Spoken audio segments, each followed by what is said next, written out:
I'm a real Bob. Okay, so we have a little situation right here. Actually, we have a problem. This young man's father took the clipper to his head, trying to be a real father, so a real barber instead of a real father. Excuse me. So what I did, decided I'm gonna have to blend it. I'm gonna have to fix it. So as you can see, I took the 1 1/4, and I'm just gonna keep chopping and chopping and chopping away at that destruction right there. This is a delicate situation because you have to be careful, because if I make a mistake on his hair right now, he's gonna have to cut it off. So I have no room for errors. Barbers, clients, let me say clients, because this is a client situation. Client, don't jump in nobody's chair if they're not a barber. They are practicing. They are trying to do something. They feel like, oh, I could do what he do. Let me just do it. Let me try, until you have to come back to me and I have to fix it. So that's a lesson learned for the young man.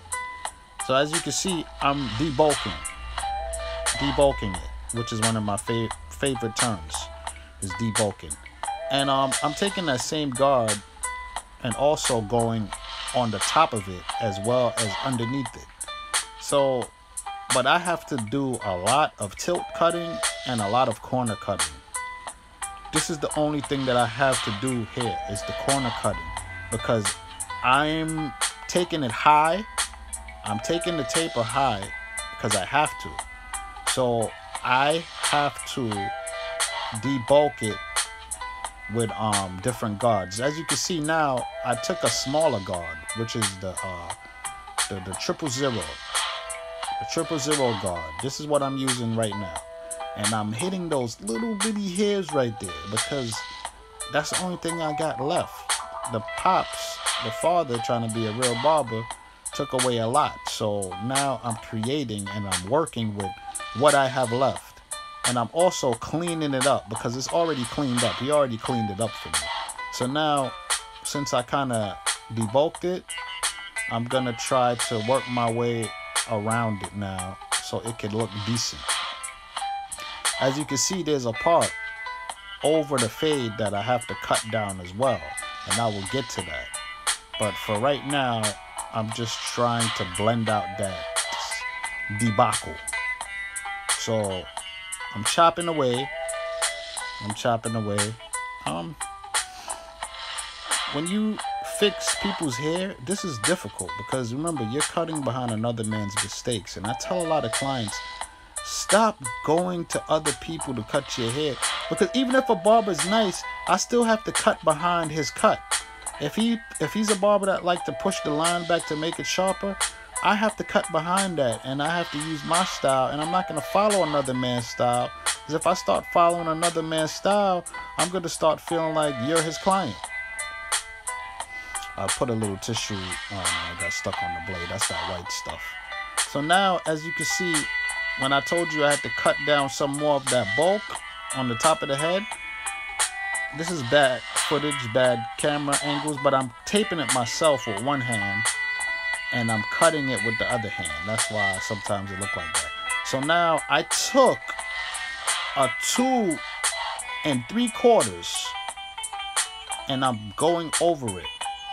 And I'm chopping it, because I do not want to chop that part too low. So I'm using the 2 3/4 and just knocking it in. It's getting higher and higher, but it's getting better and better. This is not the original height of the taper or original height of any tapers, but we want to get this cut right. So we're going to blend it and go over it and go over it and go over it until it looks nice. As you can see, it's looking nice. It's coming along pretty well. I'm fixing my client up, because he's a good kid. I like him, and he's loyal to me.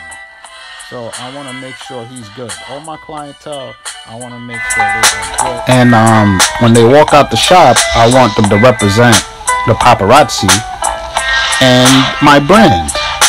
So I don't want people to feel like, damn, his barber messed him up this time, because people are gonna assume that I did that.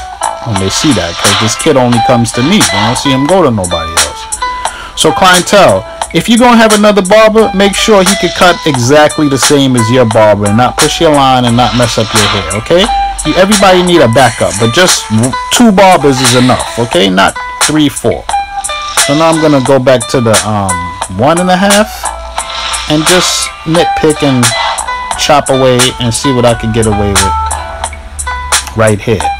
As you can see, the blender's coming out pretty good. It's just high, but it's actually pretty nice, and I like that it's coming out good, because I didn't want my kid to walk around the school with a choppy cut and represent me, because that's my client. So anybody that destroys my client, I have to fix it. I have to fix it. Even if he didn't have no money, I'll tell him, yo, come here, man. Let me fix that. Sit in the chair. You know, that's how you got to get down as a barber. Protect your brand, protect your reputation at all costs, and teach your clients, train your clients. So as you can see, it's coming along pretty good. No, can't complain. Nobody can complain. I know his pops was saying, oh, let me do it. I could do that. Clients, you can't do what we do. It's impossible unless you already have that eye and common sense and that artistic ability and that gift inside of you, which has to be honed as well. So it takes practice to get it out of you. It takes practice to be a professional. You can't just take up things and just do it. Okay, that's a lesson. So as you can see, it's coming out pretty well. I'm blending it and making sure it's all good, getting it prepared for the lineup. You know, I'm preparing it for the line. So this side, what I gotta do is make this side look exactly like the other side. So fast forward, just gotta blend it out. Not too much, because that side isn't messed up. There's still a lot of debulking to be done, but I'm just showing you what's going on here. And it's not gonna be perfect, but it's gonna be better than it was before, and that is the key. That is the goal. Did your client leave better than he was before? I'm a real Bob.